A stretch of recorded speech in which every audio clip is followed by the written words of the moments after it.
네, 이슈가 된 사건을 짚어보는 사건의 눈 시간입니다. 최근에 구토 후 넘어진 여성을 도왔다가 강제추행으로 몰린 남성이 1심에서 무죄 판결을 받았다는 내용 저희 뉴스에서도 보도해 드린 바 있는데요. 이 내용 관련해서 자세한 이야기 나눠보겠습니다. 배철욱 변호사 나오셨습니다. 어서 오십시오. 안녕하세요. 예, 변호사님 먼저 이 사건의 경위가 어떻게 되죠?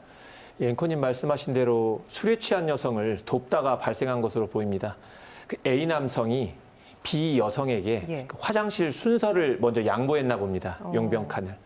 그 상황에서 B 여성이 화장실에 들어가서 문을 닫지도 않은 상황에서 구토를 하고 나오다가 쓰러진 상황이었는데 그때 A 남성이 B 여성을 돕다가 신체 접촉이 발생한 것으로 보이고 이것이 이제 강제추행 사안으로 수사를 받고 재판을 받은 것으로 보입니다. 그러면 1심이긴 합니다만 왜 무죄가 나왔습니까?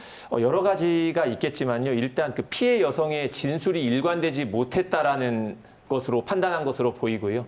여러 재반의 사정을 비춰봤을 때 어떠한 성적인 만족이나 이러한 성적인 것을 매개로 접촉이 일어난 것이 아니라 구호를 목적으로 그런 접촉이 일어난 것으로 법원은 판단한 것으로 보입니다. 예. 이번 사건에서도 해당 남성이 강제추행 혐의로 기소가 됐던 건데 이 법에서 강제추행의 정의가 어떻게 되나요? 일단 형법 298조에서 강제추행을 정의하고 있는데요.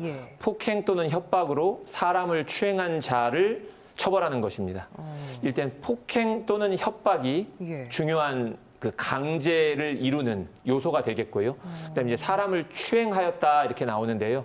추행하였다는 점은 성적인 그 만족을 위해서, 성적인 만족을 위해서 피해 여성의 어떠한 성적 자기결정권을 침해하는 행위를 말하고 있습니다. 예. 강제추행으로 신고가 되는 건수, 발생이 되는 건수는 어느 정도나 되나요? 일단 구체적인 건수 말씀드리기에 앞서서 그 건수가 엄청 증가하고 있습니다. 최근 10년간 50%가 증가했고요. 전체적인 성범죄에서 강제추행이 차지하는 것이 역시 50% 정도를 차지하고 있습니다. 전체 성범죄에서 50%가 강제추행죄다. 네, 그렇게 큰 비율을 차지하고 있고요. 연간 한 16,000건 정도 발생한다라고 그렇게 보고되고 있는 것 같습니다. 그러면 발생 건수 대비해서 기소는 어느 정도나 되는지 또 거기 안에서 유죄는 또 어느 정도의 비율로 나오는지도 궁금하네요. 아까 최근 통계에 따르면 강제추행죄가 1년에 16,000건 정도 발생된다고 말씀드렸는데요. 그중 40%가 기소가 되고 수사를 해서 60%는 불기소가 된다라고 그런 통계가 있고요. 일단 기소가 되면 무죄율은 뭐 낮은 것으로 알려져 있습니다. 뭐 다른 죄들도 그런데요. 강제추행죄만의 통계는 아니지만 강간과 강제추행죄의 무죄율을 보면 3.5%, 5% 정도 무죄가 나오는 것으로 알려져 있습니다. 이제 성범죄 특성상 좀 증거가 남지 않는 경우가 많은데요. 그래서 증거 확보가 어려운데 정황 증거 없이 유죄 판단을 받은 사례가 있습니까? 있다라고 봐야 될 것 같습니다. 왜냐하면 이제 그 정황 증거가 없는 경우가 오히려 더 많고요. 성범죄라는 것이 기본적으로 은밀하게 행해지는 범죄여서 정황 증거가 없는 경우가 많고 또 반대로 말했을 때 피해자의 일관되고 확고한 진술은 그 자체로 유력한 증거가 됩니다. 그렇기 때문에 다른 증거가 없었을 때 수사기관이나 법원으로서는 가지고 있는 최선의 증거인 그 피해자의 일관되고 확고한 진술로 인해서 유죄 판결을 많이 내리고 있다고 볼 수 있겠습니다. 자, 그러면 강제추행 이제 피의자가 됐을 때 이제 강제추행으로 수사를 받게 됐을 때 어떻게 대처해야 됩니까?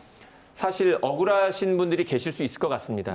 주관적이지만. 주관적이지만요. 그렇지만 일단 만약에 억울하다라고 느끼신다면 확실히 항변을 해야 되는데요.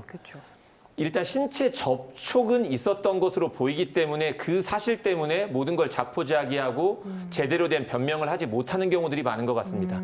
그렇지만 강제추행죄는 신체 접촉만 있었다고 성립되는 건 아니고 고의가 있었느냐가 중요하겠죠. 맞습니다. 성을 매개로서 신체 접촉이 있어야 되기 때문에 그 부분에 대해서 성을 매개로 한 신체 접촉이 아니다. 우발적이고 그럴 만한 사정이 있었던 다른 경위 등을 충분히 설명을 하면 그 억울함을 밝힐 수도 있다고 봅니다.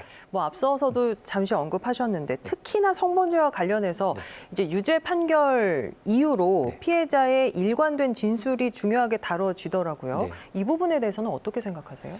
그 피해자의 일관된 진술은 그 자체로 큰 증거가 된다라는 건 말씀은 드렸고요. 예. 다만 피고인 입장에서 이제 피고인도 역시 납득할 만한 설명을 하는 경우가 많이 있거든요. 그렇죠. 그런데 그러한 피고인의 진술과 피해자의 진술이 부딪혔을 때, 충돌했을 때 무죄 추정의 원칙이라든지 혹은 불확실할 때는 피고인의 이익으로 판단하라는 그런 법원의 원칙 등도 좀 더 세심하게 고려돼야 된다고 보는데요. 그게 왜 그러냐면 강제추행죄가 가벼운 죄인 것으로 보이긴 하지만 예. 벌금형을 받으면 신상 정보를 공개해야 되는 굉장히 큰 불이익을 가져오는 죄거든요. 그렇죠. 예. 그렇기 때문에 그런 경우에는 매우 신중해야 될 판단에 신중이 필요하다 이렇게 생각됩니다. 알겠습니다. 자, 오늘 말씀 여기까지 듣겠습니다. 고맙습니다. 네, 고맙습니다.